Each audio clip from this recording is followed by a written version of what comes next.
جو بیچ میں آیا ہے فرمایا کہ ان نوجوانوں کا قصہ بتلائیے جو کہ پہاڑ کے غار میں جا کر چھپ گئے تھے، ایک کھوہ میں جا کر کے پناہ لیا تھا، اس کا قصہ کیا ہے؟ یہ بھی بڑی تفصیل کے ساتھ ہے، لیکن میں اختصار کر کے بتلانا چاہتا ہوں۔ وہ چند نوجوان تھے، یہ حضور اکرم صلی اللہ علیہ وسلم کی بعثت سے پہلے کا واقعہ ہے اور حضرت عیسیٰ علیہ السلام کے بعد کا واقعہ ہے۔ اس بیچ میں جو 500 سال کا وقفہ گزرا ہے، اسی زمانے کا یہ قصہ ہے۔ چند نوجوان تھے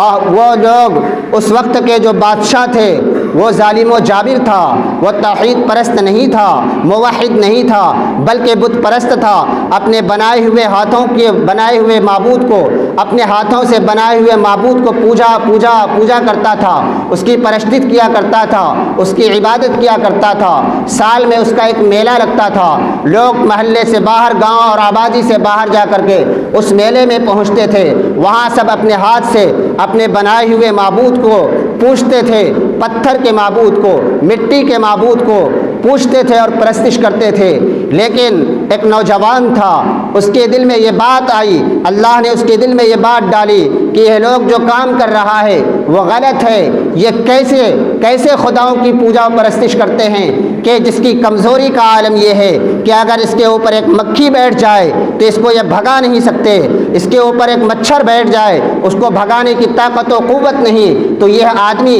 یہ خدا کیسے دوسرے کی مراد کو پوری کر سکتا ہے، کیسے دوسرے کی حاجت کو پوری کر سکتا ہے؟ لہٰذا یہ دین غلط ہے، اور وہ دین جس کی تعلیم حضرت عیسیٰ علیہ السلام نے دیا، وہ دین جس کی تعلیم حضرت موسیٰ علیہ السلام نے دیا، وہی دین صحیح ہے۔ ہم اسی کی پوجا و پرستش کریں گے، ہم اسی ایک اللہ کو ایک مانیں گے اور ان اپنے ہاتھوں سے بنائے ہوئے معبود کو نہیں پوجیں گے۔ لہٰذا وہ نوجوان وہاں سے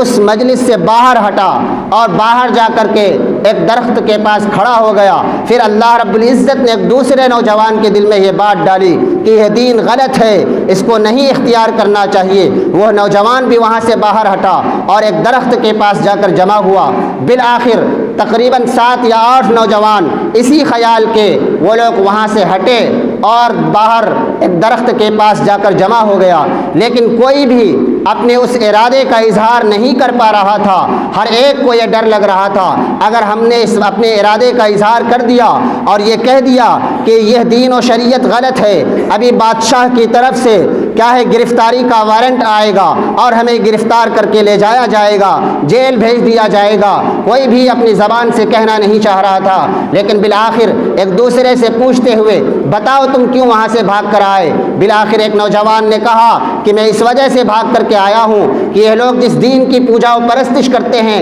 یہ غلط ہے، میں اس کو نہیں ماننا چاہتا۔ اس کے بعد دوسرے نوجوان نے کہا کہ یہی چیز ہمارے دل کے اندر بھی ہے۔ بالآخر وہ 7-8 نوجوان نے کیا ہے اپنے ارادے کا اظہار کیا، ایک دوسرے کو ہمت ہوئی کہ اب ہم کو یہاں سے کیا ہے، ہم سب ایک ہی خیال کے لوگ ہیں، اگر ہم لوگ یہاں پر ٹھہرے تو ہمیں گرفتار کر لیا جائے گا۔ اسی کے بیچ میں اس کی خبر پہنچ گئی بادشاہ کے دربار میں۔ بادشاہ نے ان چند نوجوانوں کو اپنے دربار میں بلایا اور بلا کر کے کہا کہ تم لوگوں نے علیحدگی کیوں اختیار کی، میلے سے کیوں الگ ہٹ کر کے ایک درخت کے پاس جمع ہوئے؟ اس وقت ان نوجوانوں نے بڑی بہادری اور ہمت کے ساتھ اپنے ایمان کا اعتراف کیا، اپنے ایمان کا اقرار کیا اور یہ کہا کہ بادشاہ وقت، آپ جس دین کی پوجا و پرستش کرتے ہیں، آپ جس معبودان باطلہ کو پوجتے ہیں، اپنے ہاتھ سے بنائے ہوئے پتھر کو پوجتے ہیں جس کے اندر اتنی بھی سکت اور طاقت و قوت نہیں کہ اپنے اوپر بیٹھنے والے مکھی کو بھگا سکے، اپنے اوپر بیٹھ جانے والے مچھر کو ہکا سکے، میں اس دین کو نہیں مانتا، میں اس دین کو نہیں مانتا، میں اس معبود کو نہیں پوجتا، میں اس دین کو ٹھکراتا ہوں، بلکہ میں اس دین کو اختیار کرتا ہوں جس دین کی تعلیم اور جس